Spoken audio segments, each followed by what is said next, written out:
to getting revenge on a team that humiliated you earlier in the season, and to high-fiving the refs. This year's NFC Championship game consists of two legendary quarterbacks that have never played each other in the NFL playoffs before. But now both of these players are in the NFC. We have the Packers versus the Buccaneers in the NFC Championship game. But really, why did Tom Brady high-five the refs?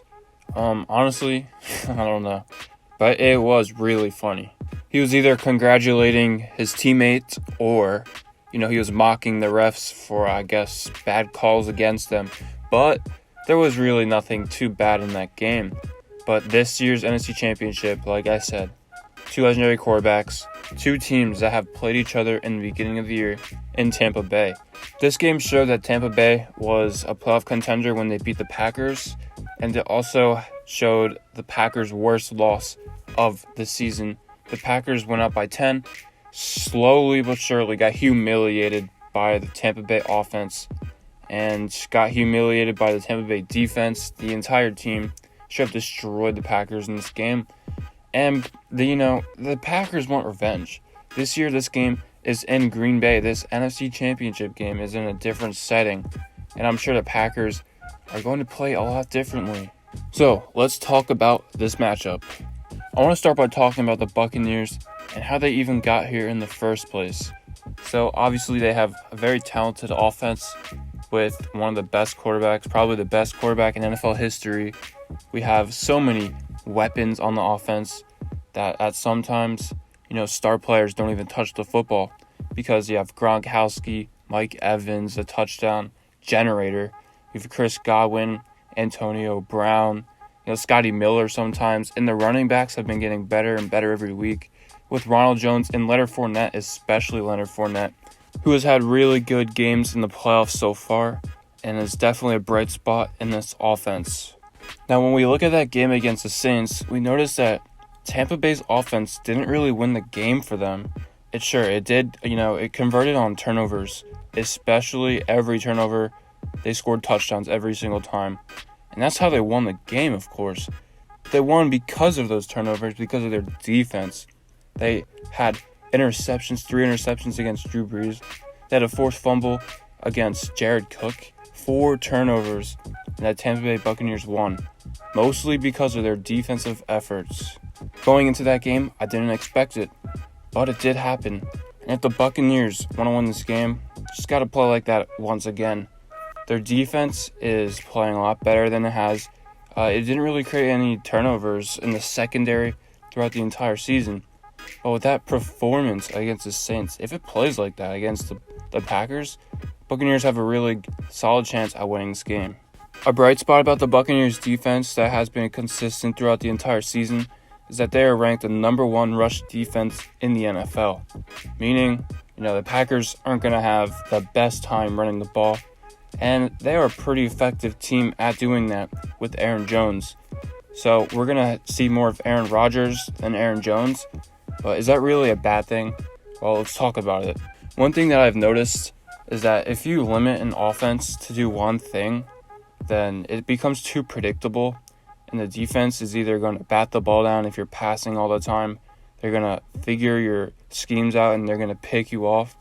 I've especially seen this with Ben Roethlisberger, a team that just doesn't run the football. Ben Roethlisberger becomes too predictable, and they lose games because of that.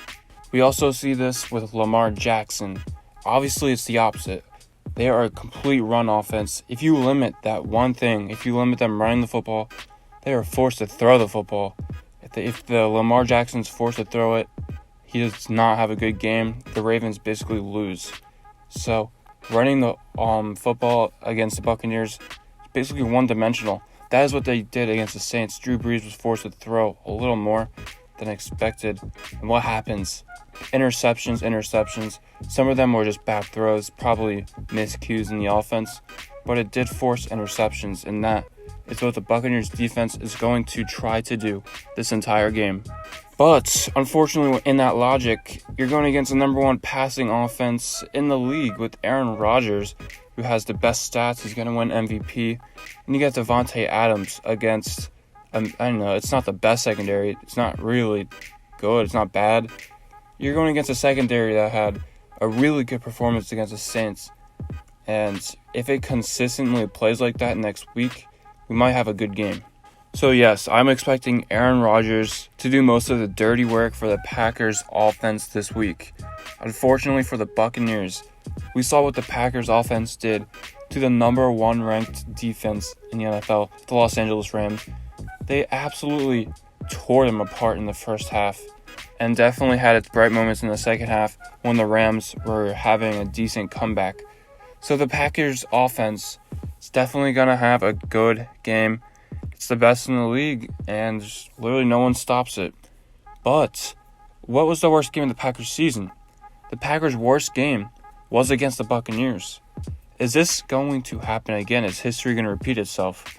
Honestly, no, it's not. Different setting, basically a different offense from the beginning of the season. It's not that different, but players are playing better. Wide receivers are playing better. Aaron Rodgers playing like a monster. I'm expecting the Packers to score around 30 points. But with the way that the Buccaneers defense played them earlier in the season and how they played against the Saints on Sunday, I wouldn't be surprised if the Packers were limited only to 20 points. If they only score 20 points, that is a huge win for the Buccaneers. Because Tom Brady is not going to, fall out of the spotlight in the NFC Championship game. Who cares where this game is being played? It's in Lambeau. Tom Brady is used to playing in the cold every single year for the last 20 years. That's not a problem. The problem is, are the wide receivers going to clutch up like they should be doing? Answer is maybe.